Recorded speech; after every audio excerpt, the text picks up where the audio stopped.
you will see that there is an example which has been done for you. On this occasion only, the conversation relating to this will be played first. Good morning, ma'am, and welcome to Australia's moving experience. How can I help you? Well, I hope you can help me. I'm so up in the air right now. Just calm down now. Let me guess. You're moving and it has you a little confused. That's it exactly. You see, I'm relocating to the United States next month, and I'm having a hard time getting organised. Here, fill out your name and address and let me ask you a few questions. Oh, what should I call you? My name is Jane Bond. The woman says that her full name is Jane Bond, so Jane Bond has been written in the space. Now we shall begin. You should answer the questions as you listen, because you will not hear the recording a second time. Listen carefully and answer questions 1 to 6.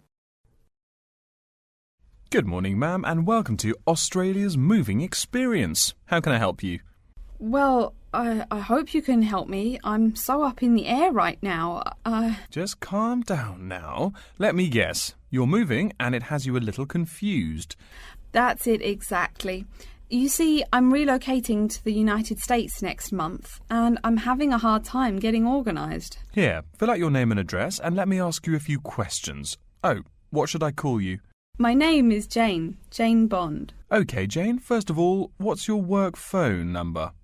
In case I have any questions about things. My work phone is 9463 550. But please try not to call me too often there. My boss hates personal calls. So does mine, ma'am. So does mine. And what address should we ship your things to? My new company is letting me stay temporarily at 509 Clark House. That's CLARK.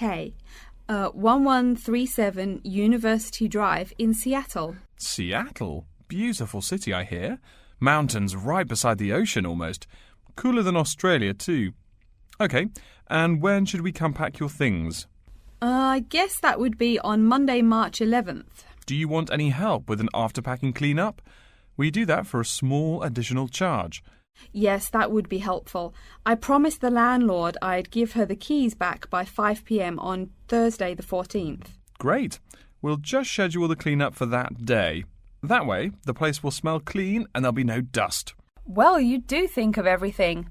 Oh, how much is this going to cost? Here is a list of our basic prices. Oh dear, this seems rather expensive. Yes, ma'am, but you're paying for the best. We're careful and we're fast. Like we say, the only thing we break are speed records getting you moved. Well, maybe that's so. Oh, I nearly forgot to tell you. I don't want my furniture shipped with me. I won't be looking for an apartment till after I arrive in America. Would it be possible to put my furniture in storage here for a month, then have it sent along later? Of course, we do that all the time. A couple of other things. Here at A Moving Experience, we try to pack your things logically. We don't just throw stuff in boxes. Before you hear the rest of the conversation, you have some time to look at questions 7 to 10. Listen and answer questions 7 to 10. Do you have any special requests? You know, things you want packed in some special place so you know where to find them. Like what? Oh, I don't know. Things like dishes, maybe. Not to be rude, but you look like a lady who likes to eat. Ah, yes, I need my dishes and things where I can find them quickly. Great. We'll put those dishes and cutlery in what we call the emergency pack. Can you think of anything else? I do have an antique tea kettle my great-grandmother gave my mother. I wouldn't want to lose that. So I guess you'd better put that in storage with the furniture. Grandma's tea kettle with the furniture. Got it. Say, how about things like your alarm clock? You don't want to miss your plane on the big day, right? Well, you certainly think of everything. Yes, that's right. I'll also need my alarm clock where I can find it. Fine, we'll put that in your personal package. And of course, we'll give you a list of where we pack everything. So all you'll have to do on Thursday the 14th is grab your luggage on your way out the door. I couldn't help noticing the new CD player you're carrying. Is that a Samsung? Why, yes it is. One of their best. Cost me nearly $100, it did. Do you want to take special care of it? I mean, it's brand new. Take care of it, but nothing special. You can just put it in storage with the furniture. That looks like everything we need here. I guess you're all set. That was certainly quick. Thank you, young man. This has been a most moving experience. That is the end of section 1. You now have half a minute to check your answers.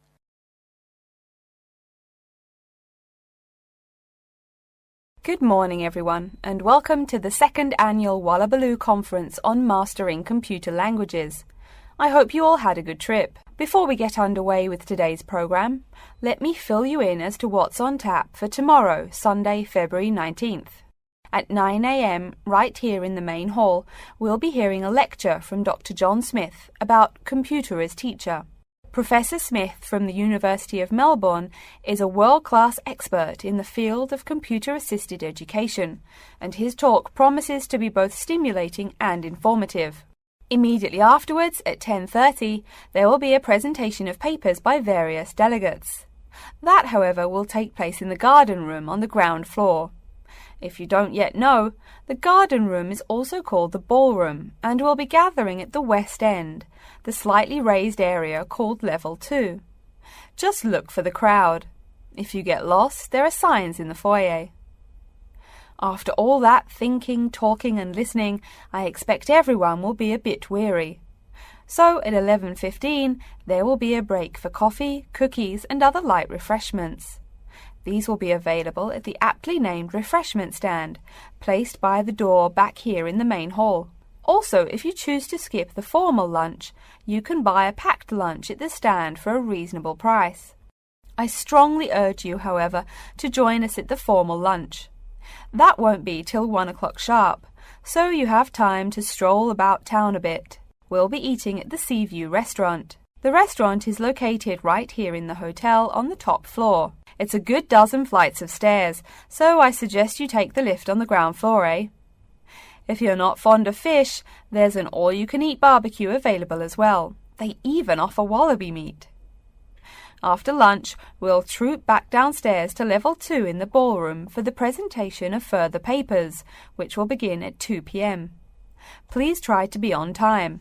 I know you'll be a bit tired after lunch, but the ballroom echoes so with people coming in late. Thank you in advance. Once we've heard the papers, we'll break for afternoon tea at 3:10 p.m. No need to walk. The manager of the refreshment stand has graciously agreed to have tea served in the ballroom. He's even promised us some special scones, baked from a recipe of his dear old Scottish grandmother. Then, tea being drunk and scones munched, we'll retire here to the main hall for some closing remarks and questions. So, by 5 o'clock, we should have the conference wrapped up. But the fun isn't over. This is Australia, mates. We'll be flocking to the hotel's own Palm Lounge on the east side of the foyer for an informal reception. You can relax, mingle with the other delegates, and let your hair down a bit. This will run from 5:10 to 6:10, though you're free to stay as long as you like. The lounge manager has informed me that for the duration of the actual reception, you can have all-you-can-drink beer for $20 with purchase of an advance ticket. Before you hear the rest of the talk, you have some time to look at questions 17 to 20.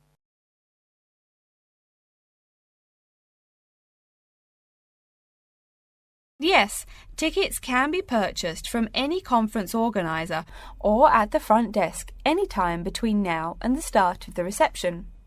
I suggest you come by tomorrow evening to pick up the tickets, since the conference hall only holds 800 people.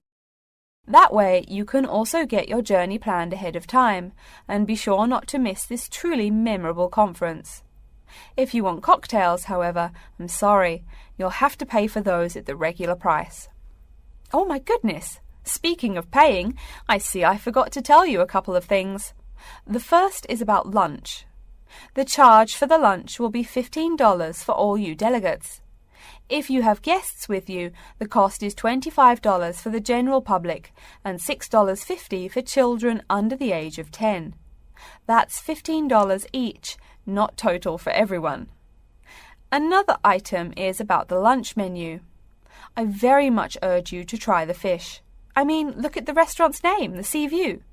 As the name suggests, it is a famous seafood restaurant.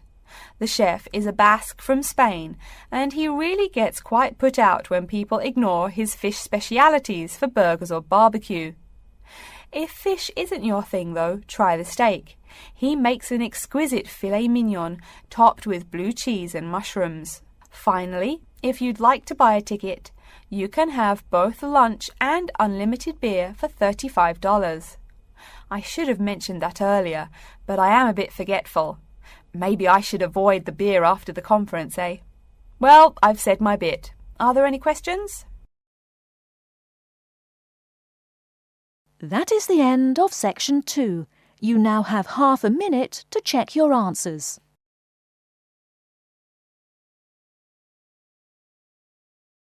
Now listen carefully and answer questions 21 to 26. Hello, are you Professor Van Diesen? Yes, I am. And who might you be? Oh, sorry, my name is Tina. I'm a freshman here.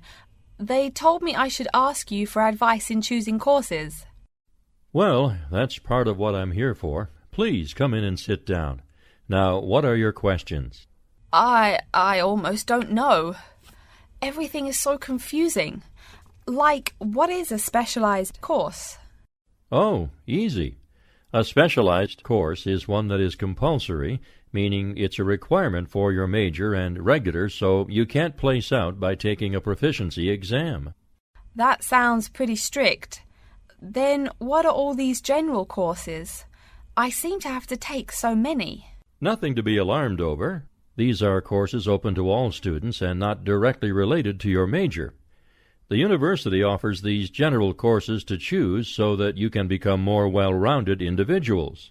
For example, I see you're a microbiology major, so it might be a good idea to take some literature or history courses so that you can know something besides all science. You mean these courses are like for fun? That might be one way to look at it, but don't tell the literature professor such a thing. Think of a general course as the opposite of a specified course. A specified course is one that pertains directly to your major. So, can I take any microbiology course I want? Let's see. Oh, those courses used to be open to microbiology students only. The good thing is now it's open to students on a flexible schedule, so it's not only for full-time students. So the answer is yes, if you have the instructor's permission. May I ask you why you chose microbiology? Well, I also like plain old biology too. You know, full-size animals. I might even become a veterinarian. Could I take some biology classes? Well, they are open to full-time students only, which I believe is what you are. I don't know how a freshman would get along with microbiology, though. I mean, most of the students presently looking into it are from off-campus. Off-campus? Yes, you know, people who use it in their work at hospitals, laboratories, even a police detective. Why did you choose microbiology, if I may ask? I don't think you quite answered that. Well, eventually I want to be a doctor. At least my dad tells me so. If I may say so, young lady, you seem a little uncertain. Still, I think that might be a good idea for a career. Of course, if you're thinking about being either a doctor or a vet, you should take some medical science classes before you even think of applying to med school. Great! What should I take? There is one small problem. The new medical sciences building is under construction, so there are no experimental facilities available until next year. I'm afraid you'll have to wait, but don't forget to take those courses at the first opportunity. Oh, bummer. Is there any other course you'd recommend for someone like me? Well, since you seem to like animals, have you ever thought about looking into environmental science? No, I never really thought about it before. Is it worthwhile? Quite. In fact, it's the fastest-growing subject on this campus. Before you hear the rest of the talk, you have some time to look at questions 27 to 30. Now listen and answer questions 27 to 30. I'm sorry, I couldn't help noticing the long list of classes you've written out there. May I have a look? Oh, sure. Medical science, statistics, laboratory techniques, medicine, mathematics, computing. My, a bit of everything here. Is it too much? For your first semester, yes. What I suggest is starting out by taking the compulsory courses. Like we said before, the medical science can wait. Consider taking that in your sophomore year. I think I'd put off computing, too. I recommend to all freshmen that I talk to get the compulsory mathematics out of the way as early as possible, so take that one. It'll be one less difficult course you have to focus on when the science lab opens next year, and you have to catch up on classes like laboratory techniques. Your major also requires statistics, so you have to balance 2 math classes, and no doubt you should take that. Otherwise, get your required medicine course out of the way by taking something theory-based. Oh, of course, and your environmental science class, if you're interested. The others can wait, though I think computing is definitely a good idea, even though it's not required. I see, too, on your paper there you seem to have had high marks on the entrance exam. Yeah, I guess so. Don't be shy. Have you thought about applying for a scholarship? Do they have any?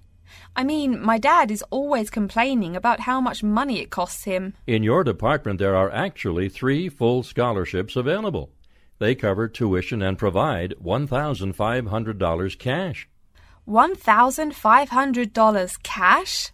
Party! Please, miss, the money is intended more as a textbook allowance, not party money. If you promise to behave, I'll show you how to apply. Great, and thanks. That is the end of Section 3. You now have half a minute to check your answers. We've been talking about choosing building materials in the last week. Now, a great many factors influence the choice of building materials. You can't make a house of cards, right? And people who live in glass houses and all that. Anyhow, today I'd like to say a few words about flooring. Some artificial materials can be used, like plastic for instance, which offer mixed blessings when used as a flooring surface.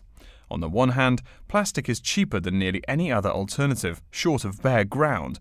Plastic also does not warp like wood. On the other hand, the best that can be said about plastic is that it looks like wood or stone. However, it cannot replace the real materials. As I have mentioned, I'm fixing up a new house. The decorator my wife hired told me plastic does a great job of looking exactly like plastic. Besides, it scratches easily, fades or discolors, and starts cracking within a year or 2. So, if you're fitting out a sleazy hotel or plan to live in a trailer park, go with the plastic. Really though, for all intents and purposes, this leaves us with wood or stone as choices for flooring. Stone and wood are alike in at least one respect. Both go through processing before they can be put to use. Since few of us cut our own lumber or quarry our own stone, this is not perhaps a pressing concern. Still, do-it-yourselfers would do well to remember to buy only properly seasoned wood. Unseasoned wood warps, and a warped floor quickly becomes firewood, and its owner quickly becomes poorer. Likewise, except for dull-hued materials like slate or sandstone, most stone floors are polished before installation. The choice goes well beyond just wood or stone. Each type requires many further considerations. A few special remarks are called for when considering wood. For example, as always, aesthetics, personal taste and layout all play roles, as well as the type of house or room. Oh, and certainly don't forget the cost. When it comes to cost, a rule of thumb is that the softer and less exotic the wood, the lower the cost. In the US, for instance, pine is both ubiquitous and cheap. Mahogany is imported and exorbitantly expensive. If you're on any kind of budget when remodeling, it's really helpful to remember to go for the softer woods. Aside from cost, there are still lots of different factors that are important in choosing the best flooring for the job. Continuing with the example of wood, one must consider the effects of each type of wood on the mood of the room. When selecting the best wood to use, particular attention needs to be paid to its grain patterns, texture, and colour. In rooms where relaxation or deep thought is the aim, say bedrooms or the study, dark, strong-grained woods are the rule. Here, the grain ought to match the furniture for a feeling of homogeneity. In rooms where activity and motion are typical, the dining room or living room, lighter, finer-grained lumber is more suitable. In such a setting, the wood grain might be useful in offering a contrast to the furniture. This leads to a feel of subconscious excitement in keeping with the room's function. In either case, though, consult a decorator. It is a decorator's job to know what materials to use to fit the function of the room. Though some things about putting together a room are subjective and based on one's individual taste, materials appropriate to a room's function are much more straightforward. A decorator takes the needs of the customer and uses a mathematical formula rather than subjective words. Since feelings vary from person to person, verbal descriptions of wood types tend to be ambiguous. You want the wood you select, not something approximate. And if you do decide to do it yourself, remember that all wood must be treated with preservatives to enhance its appearance and preserve its natural beauty. In the case of stone, or quarry tile, as flat-cut flooring stone is properly called, a new set of considerations must be weighed up. Simple colour aside, the degree of reflection must be kept in mind. This is called the reflectance rate, which is expressed in a number between 0.0 and 1.0, depending on the amount of light it reflects. At one end of the scale is polished silver. At a rating of 1.0, this shiny surface reflects nearly all of the light directed at it. Numbers closer to 0 describe materials that absorb more light. Moving down the scale a bit, we see that plastic that has been painted white has a rate of 0.8, which makes sense. We know that the colour white reflects all other colour, while black absorbs all colour, and plastic itself is a relatively reflective material. Materials that are denser and darker have reflectance rates much closer to 0. The quarry tile I mentioned a while ago has a rate of 0.1. As you may know, quarry tile is generally dark brown and made from clay, so it is quite dense.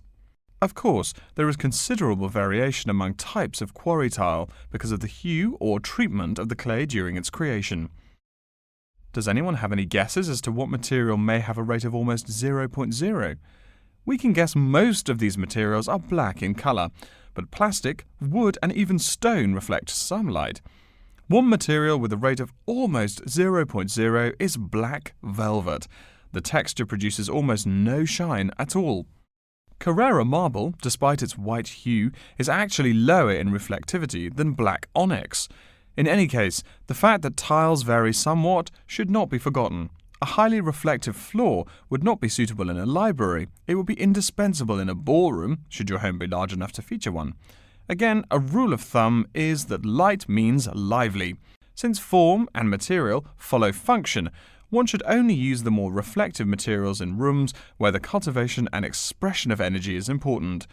Bear in mind, too, that most types of stone cost more than all but the rarest of wood. Of course, there is no reason why some rooms of a house should not feature wood floors or other stone tiles. You can even mix the two. A room with wood panels on the walls can have a beautiful stone floor. My bedroom has white birch walls and a light blue slate floor. The place looks like a Russian hunting lodge. Remember though, go with what feels right for you. Good taste and the laws of interior design are the homeowner's servants, not his master. It's only beautiful when you decide it is. I mean, you're the one who lives there, not the decorator, right? Okay, are there any questions? That is the end of section 4. You now have half a minute to check your answers.